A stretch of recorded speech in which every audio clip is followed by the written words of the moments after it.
हम सच में अपने संविधान का सम्मान करना चाहते हैं तो हमें नफरत और भेदभाव को खत्म करना होगा। दिखाना होगा कि ये मुल्क हर वर्ग, हर जाति, हर धर्म और हर समुदाय हमारे देश में पिछड़े, दलित, अल्पसंख्यक समुदाय को किस तरह अपने संवैधानिक अधिकारों और आज़ादियों की हिफाजत के लिए हर रोज मुश्किलों का सामना करना पड़ रहा है।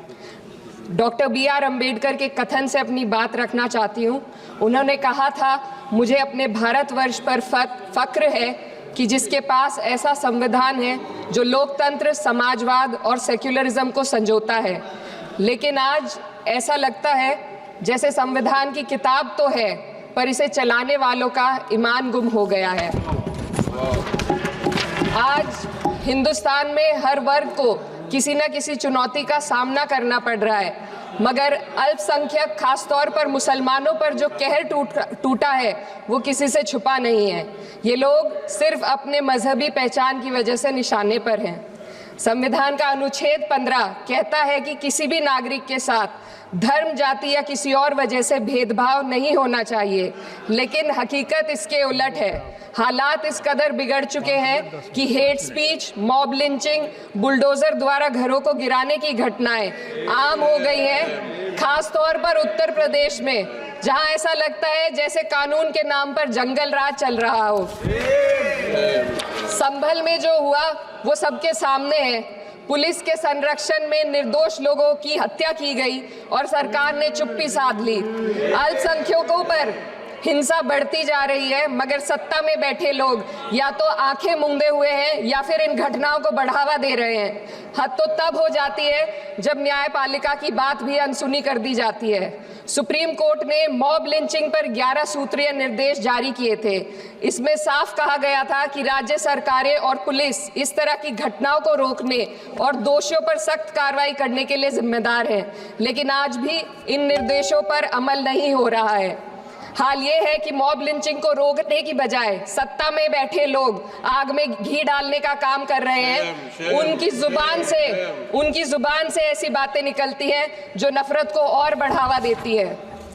ये अशांति अब इतनी गहराई तक फैल चुकी है कि हमारे समाज के धर्मनिरपेक्ष चरित्र पर गंभीर सवाल उठ रहे हैं। साल की शुरुआत में ही कई राज्यों में दुकानदारों को अपने नाम बोर्ड पर लगाने के लिए मजबूर किया गया। इसे सेहत और सुरक्षा के कानूनों का हिस्सा बताया गया, मगर असल मंशा कुछ और थी। ये कदम खास तौर पर मुसलमान दुकानदारों को निशाना बनाकर उठाया गया ताकि उनकी रोजी रोटी पर चोट की जाए। पिछले हफ्ते मुरादाबाद में एक मुस्लिम डॉक्टर को हिंदू बहुल्य मोहल्ले में घर खरीदने पर विरोध झेलना पड़ा। वजह बताई गई कि इससे मोहल्ले की सामाजिक शांति बिगड़ जाएगी। अब आप ही बताइए, क्या ये वजह सही है, जायज है? असल में ये छोटी बड़ी घटना इस बात का सबूत है कि सांप्रदायिकता को बढ़ावा देने वाले बयान और नीतियां हमारे समाज को अंदर से खोखला कर रही है। उत्तर प्रदेश में यति नरसिंहन ने बेहद घटिया बयान दिया, लेकिन सरकार इन बयानों पर कोई कार्रवाई नहीं कर रही। हेट स्पीच न केवल जनमानस के विचारों को प्रदूषित करती है, बल्कि इससे अब संवैधानिक पदों पर बैठे लोगों को भी प्रभावित कर दिया है। अभी हाल ही में माननीय उच्च न्यायालय इलाहाबाद के माननीय न्यायाधीश ने ऐसे बयान दिए जिसका संज्ञान खुद सुप्रीम कोर्ट को लेना पड़ा। संविधान के अनुच्छेद 29 और 30 ने अल्पसंख्यकों को उनके मजहबी और सांस्कृतिक हक दिए हैं ताकि वो अपनी पहचान को बचा सके और अपने संस्थान चला सके, लेकिन आज उन्हीं हकों पर हर तरफ से चोट की जा रही है। वक्फ जैसे बिल लाकर उनके धार्मिक अधिकारों को छीनने की कोशिश की जा रही है। आज अल्पसंख्यक समुदाय को संविधान द्वारा दिए गए अपने बुनियादी अधिकार पाने के लिए लंबी लड़ाई लड़नी पड़ रही है। ऐसे कई मामले अदालत ने न्याय देकर संविधान की रक्षा की है, लेकिन अदालती प्रक्रिया में जो समय लगता है उसकी वजह से देश के सामाजिक ताने बाने को भारी नुकसान उठाना पड़ता है।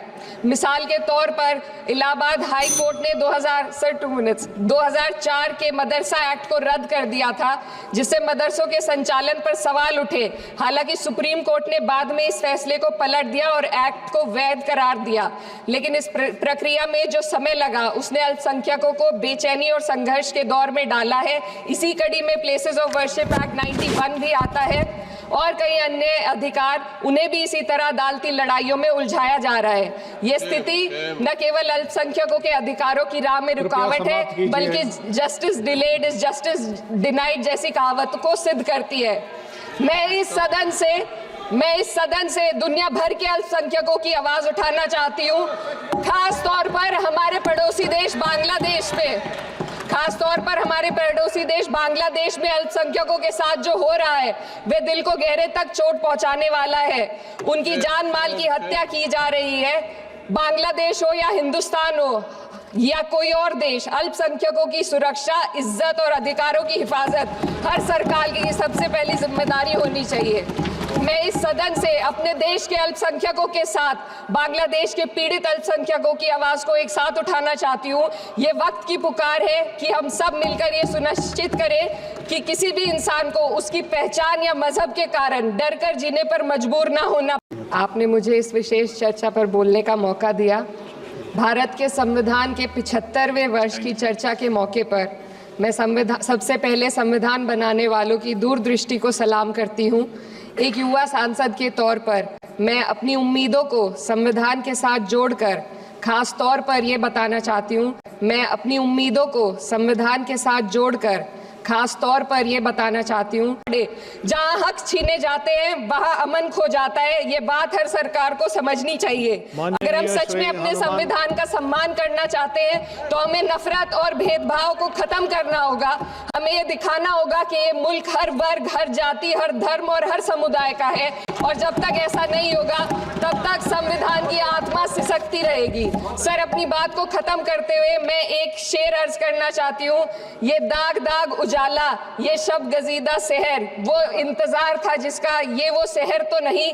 लेकिन अगर इस सदन में बैठे हम सभी सदस्य ये ठान ले कि हमें संविधान के मूल्यों को लागू करना है और उसे लागू करने का प्रयास करें, तो वह सुबह जरूर आएगी जिसके लिए लाखों भारतवासियों ने अपने जानों की कुर्बानी दी थी। श्री